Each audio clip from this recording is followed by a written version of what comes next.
I head down to Walmart just for somewhere to go because there's nowhere to go in this town since they built Walmart. Now if you want to go somewhere, you go to Walmart.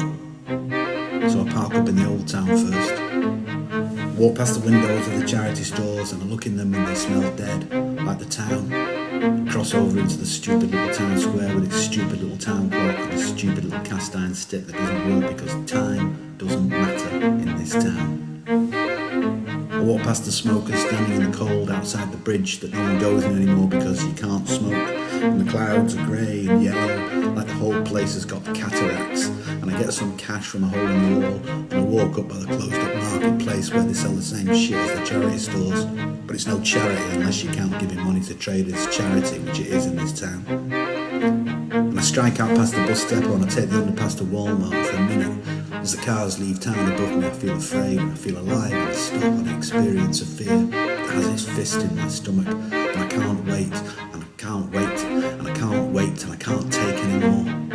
And then I walk over to the store and it's full of fat, old, pregnant, young women, the colour of rust, and I walk up and down the aisles and fill my basket full of whatever comes to hand, and I throw them in, and I stare at a 65-inch TV and the whole place is green and yellow and the colour of rust. I walk past the chicken counter and the pizza counter and the fish counter and head for the booze and I pull off a bottle of cheap bourbon because last night I got tanked all right in Mackay and I felt like shit this morning and I figure it must be that booze, but it doesn't stop me.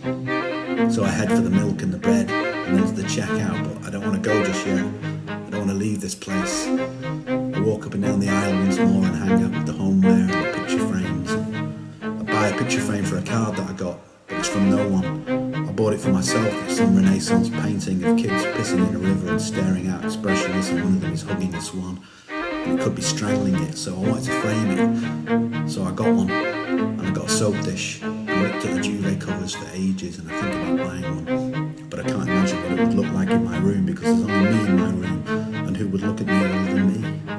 And if it's just for me, then I can lie with what I got. And I know all those people say that we make all this shit, that we bring it to ourselves. And maybe it's true. Maybe I need all these strangers and these fat people and all these rusty teenage mothers with their stupid shoes and their baggy trousers. And maybe I need this dead town with its drunks and its heart disease and its flat grey sky and its litter and its dogs and its arguments in the night and its cars going up in flames and its young men fighting in the street and its boarded up pubs and its bargain booze. And who cares? This is dog shit horror. And I wait at the checkout, but I don't want to go.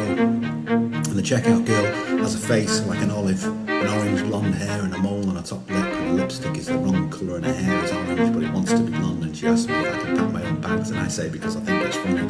I only just moved in and you're asking me to leave, and she laughs because she thinks she should, and I pack my own bags. Actually I pack one bag and I pay and I walk out slowly, really slowly, because I don't want to leave. I head back to the car. And I curse myself for being so stupid as to park the car so far away that I had to walk down through the underpass. And this time I go quickly because I don't want some kid to steal my bourbon, and back across the car park, and back across the square where the clock still says 3:20. It said 3:20 for 2 years now. And I walk past the charity shops with their best frocks in the window, and I look at them, and I notice quite a few men are looking at them. We all miss something, we all miss something soft and warm and close. And I get back to my car, and I get back to my house, and I open the door, and the cold hits me. So I pour a drink and turn the heat up as high as I can, and I listen to the kids crying in the house next door, and I listen to the cars driving too fast, and the sirens and the noise and the police helicopter overhead, and the drunk couples arguing, and I sit down and I feel sick because those people keep coming into my head. I wonder, what is it I've done to make all this happen? What is it I've done to make all this happen? And the truth is I did it all.